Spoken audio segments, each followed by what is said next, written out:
اے باب مدینۃ العلم نے آکھے دین واسطے میرے نبی فرمان انا مدینۃ العلم وعلی بابها، میں علم دا شہر ہاں، علی اس دا دروازہ ہے۔ جی علی نے فرمایا، فرمان لگے جاؤ پھر تحریر کروا کے لے آؤ، جاؤ پھر بولو نا، جاؤ پھر تحریر کروا۔ دونوں شہزادے آئے، بابا عمر کہہ رہے نے ذرا لکھ دیو، عمر کہہ رہے نے ذرا لکھ دیو۔ انہوں نے لکھیا، لکھ کے نیچے سین کیتے، سین کر کے فرمان لگے اے لو لے جاؤ۔ جنہوں لے کے آئے نا اپنے بیٹیوں کو قریب بلا کے، قریب بلا کے فاروق اعظم مصطفیٰ دے وزیر میرے آقا فرماندے نے کائنات کے لوگوں میرے 4 وزیر نے، کائنات کے اندر 4 وزیر نے، 2 آسمانہ تھے جبرائیل میکائیل اور زمین پہ صدیق و عمر میرے وزیر نے۔ اسلام کی عظمت کے مینارے ہیں صحابہ، پر چاند محمد ہے تو ستارے ہیں صحابہ، ہم فخر سے کہتے ہیں ہمارے ہیں صحابہ۔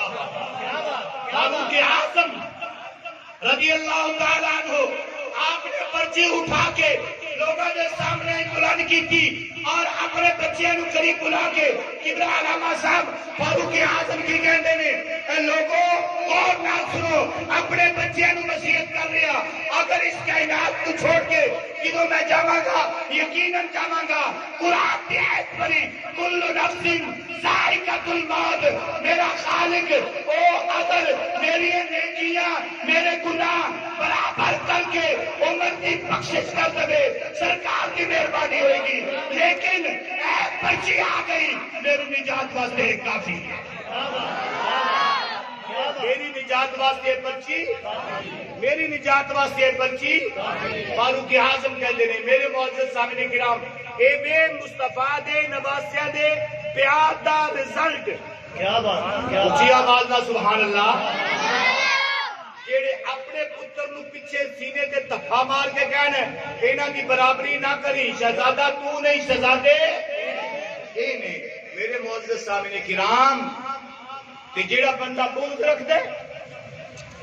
جیڑا بندہ بغض رکھ دے، لو انا رجلا، توجہ ہے حدیث پاک پڑھ رہا، لو انا رجلا سعیدا بین الرکن والمقام فصلى وصام ثم مات وهو مبغض، نعرہ تکبیر، نعرہ تکبیر، نعرہ رسالت، نعرہ رسالت،